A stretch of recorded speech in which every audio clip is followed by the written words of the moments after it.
dura sila sana nagacha nam takasin kamu sin male beto tikar enne nama fu marakatto nafsa kachum ka sandir kam na fu wala kadde din kanati nak kam biyan tigal len bu sodan ne moy kana kenne sin ya kenne jechu babarreda Fijiin maal jetti seetanii biyya galuuf bakka amma dandeenyu waan ta'eef gara biyyaan gala meeshaa kiyyaa narraa bitaa jechaarti meeshaa ishii hunda namoonni ijoolleen irraa akka bitanii ishee geggeessan barbaadaa jechuudha. Egaa tokkoffaa maa itti seetanii laayif ishii jalan ture guyyaa hundumaa na dhukkubaa guyyaa hundumaa na dhukkubaa itti waan gurguru hundumaa maallaqa hundumaa hospitaala naqaa gaddaa yoomi jette birrii asii hojjedhu hundumaa hospitaalumatti hin kaffalaa 500,000 1,100 hunda bakka kisaaraadha. Waan tokko iyyuu naa hin taane deebi'ee dhufuun koyyuu jettee jirti jechuudha. Yoo ani waa ta'e iyyuu booda nagashuun keessa waan hin oollee fi amma meeshaa kiyya narraa fuudhaati narraa bitadhaati nagaggeessaa jechaarti jechuudha. Nagaan siniif haa ta'u kabajamtoota hordoftoota kiyya kam jirtu ani nagaa kooti galata waaqaa ta'u akka jiraattan magara geessanii egaa shamarran keenya jechuudha. Leexaa jechuun leexaa maa annaaf irraa hin qabnes dhaqanii biyya Arabaa hojjetu. Amma immoo mucaa garaatti baatanii dhaqanii biyya Arabaa hojjechuu jechuun immoo horii isaa namni nyaate cubbuudha. Amma tigistii yaa'uga hojii hidhattee Itoophiyaa sigan beekamu namni akkatti jiraatu achuma dhaqeenii hojii koo hojjetachaa mucaa kiyyas achumatti hin da'a jechuu dandeessi kun egaa yaada ishiiti. Kanaaf dhufte garuu wantichi baay'ee ulfaataadha. Mucaa garaatti baatanii hojii hojjechuu miti mucaa bichaa garaatti baachuun hin ulfaata abbaate. Mucaa garaatti baattee isheen amma achi taa'aa olti onlaayinii gurguru miti. Onlaayinii gurguru waan ta'eef onlaayinii daldalu waan ta'eef laayif irra sa'aatii dheeraa taa'aa ooludha. Namni mucaa daa'ima garaatti baatu immoo yeroo akkasii taa'aa oola miti. Akka nama godhu baay'eedha. Ciistee sittiin tolu, teessee sittiin tolu. Bakka hin beekamu dhukkubbii isaa himachuun illee namatti hin tolu. Kanaafuu karaas balaa inni faas kan jedhamu tokko jira Amaariffaan. Karaas inna riiskii kee of gashuudhaan siniin jedhas amma yoo akkam xiqqaate mucaa ofii illee dahanii ka'anii yoo wantichi humnaa ol taate mucaa ofii dahanii akka ta'etti jabeessanii waggaa tokko illee haa guutu mucaan sun waan nama dhabduudha kaammas ilaali. Waan baay'ee jira bar waan itti gaabbitu baay'ee jira. Mucaa sana waggaa tokko illee yeroo isheen taatu yoo haalli mijachuu baate ka'anii deemudha. Malee amma wanti kun keessattuu ijoolleen daa'ima garaatti baatanii biyyaa deemuu jechuun baay'ee riiskii ajaa'ibaati. Haga lubbuutti illee jechuudha. Osoo baay'ee dhukkubsattee wanti kan biraallee sitti dhufee namni si bira hin jiru. Yeroo amma namni hundumtuu biiziidha ofiisaa fiiggata. Mashwaaraa namni si ergu hin jiru. Kanaafiyyuu dhugaa dubbachuudhaaf duraanis biyya Arabaa hojjettee mana ijaarta. Boodas mucaa garaatti baattee biyya Arabaa haqxee hojjetta. Lenabsino le sigaanoo jedhama yeroo tokko tokko. Lenabsino le sigaanoo jechuun lubbuudhaaf immoo foonii fi jireenyichi jedhama. Isa kamiifidha jedhama. Na dogoggora guguddaa akkasiin hojjetinaa dhugaa dubbachuudha. Osoo illee achittuu nama qabaatte nama si gargaaru nama waasii godhu nama si kunuunsu qabatte ofii kee qopheeffattee nyaattaa sana ofii qopheeffatanii nyaachuun namatti ulfaata. Wajjimmoo laayif irra sa'aatii dheeraa teessaa gabaadha hojiidha waan ta'eef akkattuu dugdi keessi dhukkubaa akkattuu si dhukkuba ka ulfa waan ta'eef dugdi nama dhukkubaa ati immoo achirra taa'aa ooltaa. Annaa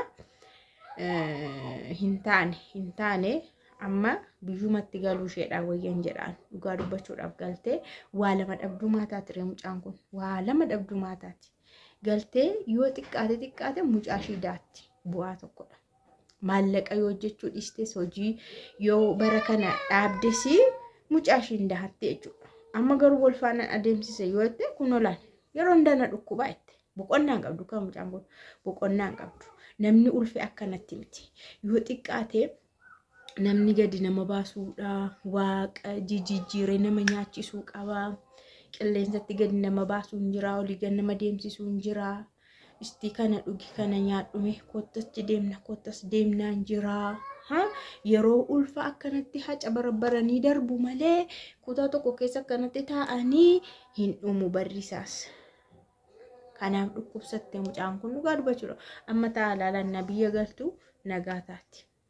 Maaliif isaantu hojjetee kennaafi jaarsi ishii jira olii gad deemti qilleensa keessa deemti waan dhumaa taate nasa namoo fayyaadha. Amma garuu kunoo haalli hundumtuu ofitti dhidhiphataa waan ta'eef dhukkuba yeroo hundaa dhukkubsatte jechuudha. Waan isheen hojjettu bu'aa otoo hin taane hospitaalatti mana yaala dhaqxee yaalamuu taate jechuudha. Kanaaf shamarran keenya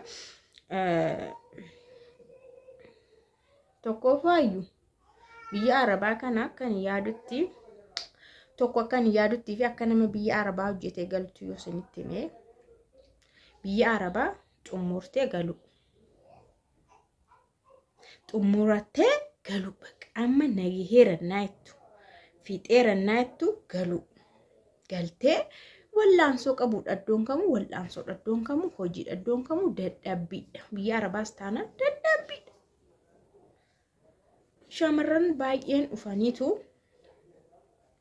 nan deebi'a fa'i dhufanii heerumanii nan deebi'a dhufanii amma kun mucaa garaatti baatanii biyya Arabaatti deebi'u inni kun moo keessumaa cubbuu guddaadha dhugaa waaqa dadhabbii guddaadha isa biyya Arabaatti dhaqanii heerumanii wanti isaanii yoo haqanii mana madaamiitti dabarsan mushurrummaa isaanii mana madaamii keessatti dabarsanii faana garaagarummaa hin qabu achi deemta achitti heerumta biyya Arabaatti heerumta ulfaan hin ulfoofta na ulfaas mana madaamii keessa hojjetta magaafa deessuutti hin hojjetta bakka wallaansoo ajaa'ibaa jechuudha. Kanaaf shamarran biyya yoo galtan xumuradhaa gala bakka xumuradhaa of hin cuccuubiina ala dhuftanii kaatanii deebi'u maal jechuu asii waan ta'e goggootanii namas qabatanii hiriyaa abbaa manaa jettanii maal jettanii qabeenya maal gootanii isatti kennitanii safaan walii galtanii qubeellaa godhatanii maal jettanii biyya Arabaatti deebitu. Akkasiin dubbattan akkasiin karoorsitan akkasiin mari'attan hin ta'u gaafa isin deemtan haalli hunduu mataa miillisaa wal jala darba. Achi maaltu ta'e waan hojjettan immoo waan qabsiifattan immoo waan dhumaa immoo hirgifsin jala bade namichis bade jaarsi keessanis bade qabeenyis bade achi maaltu ta'ara haa jedhee zeeroo irraa kaataa jechuudha. Kanaafuu waan hojjetatte xumuri gali yeroo keessa fixadhu bakka yoomman ufta ta'e immoo deebii qabda taanaan ofitti waa hin maxxansin wala qalabatii wala shee wala irsa godhadheen deema dirashin akka kotti akkan argetti akka namoonni baay'eenis itti miidhamanitti kanadha rakkoon hin deebita taanaan kootu duras qofaa kee deemtemti leexaa yookaan humaa tokko ofirraa hin qabiin deemtemti kootu ilaalladhu waan sirrattu sirreessi waan maqaa keetti naannoo maqaa keetti naannessi isa booda yeroon gubiini ji'a tokko saa ta'u ji'a tokkoof torban lama saa ta'u ji'a lama saa ta'u deebii dhaqadhu natsaanneetii freedom bilisummaa keetiin achi deemtee ekelisheedha mana koo akkas godhee qamanxarsee birriin koo asiin bee hin jettu hojii kee akkuma dura sirreeffate itti fufta fixeeraa bakka itti gaafa galtu galii heerume bakka murteeffadheera gaafattu heerume. Mucaa kee sumatu asumatti dahatta ofii guddifatta. Ganaallee mucaa garaatti baatte deemti siqaa kan bira. Mucaa garaatti baachuun salphaa seetanis qallalii nama marraru barbaasuma amjuun uumamuma waan ta'e malee baay'ee ulfaataadha. Yeroo keessa darbamu mana namatti hin fakkaatu malee dhugaa dubbachuudha baay'ee ulfaataadha. Akkana iddoo biraa deemtee hojii hojjechuu miti namni waa si godhe si gargaariyyuu baay'ee ulfaata nama dadhabsiisa humnaa oli nama nuffisiisa. Innaa akkasiidha shamarran keenya akkanan godhina abadan mucattii keessan silaa'uu mucaama keessanii miti dhala keessaniif hojjettu miti nama biraatiin hojjettan miti kan isin dhaalu dhala keessan miti. Mucattii keessan ishee garaatti baattattan juma 9 miti obsaa gattaa beela'ama dahadha achiyoo jabeeffadha araasis dhistaniin deemina waxinna waggaa tokko illee isiniif haa taatu isa booda miilaan deemuu gaafa jalqabullee humaa miti Inni akkasidha kan tigisti natti dhagaamna haasaa kana haasa'ee dhugaa dubbachuudhaaf nulfaata. Jaarsi keessan immoo jechuudha. Kanarraan kan hafe immoo jaarsa of dandeetti seerumuun dirqamadha. Dhirsa of dandeetti heerumuunis dirqamadha. Maal umurii kee guutuu isaa hojii isaa dalagdamoo maayini? Umurii kee guutuu dalagaa mana ijaara haftamoo umurii guutuu leesh? Duragaa haa ta'u waan mateen isaa ta'u sababa wayitiin dirrishinoo haala garaagaraatiin deema namni biyya kana keessaa. Garuu erga deemte galtee immoo nama of dandeetti seerumuudha. Akkana isa of marate akkanattiin si ilaalee ija si gaafuudhutti si heerumin. Isa humaan sochoonetti si heerumin maal ba'aa baattamoo? Isa humaan sochoone galiin qabnetti si heerumin maalati madda galii isaati moo? Kanadha shamarran baay'een kan duubatti deebi'anii waggaa 2 booda waggaa 1 booda mucaa araasii faggatanii kan isaan xarrigeedhan kanadha. Ituu namichichi abbaan mana isaanii hin hojjeta ta'e. Haa ta'u hamma ta'e qallaba mana kiraay kana hin danda'a ta'e amma ta'e dandamatanii mucaa isaanii guddifatu. Garuu ofuma isaanii waan hundumaa fuudhanii manas fuudhanii maalis godhanii waan hundumaa sirreessanii jaarsa heerumanii jaarsa humaa hin qabne hojii hin qabne birrii hin qabne galiin gashine hin hojjenne booda shirrisamee gaafa ta'u harki duwwaa gaafaafuu bakka birr jedhanii maraatanii deemu. Kana nama baay'ee ta'e jechuudha.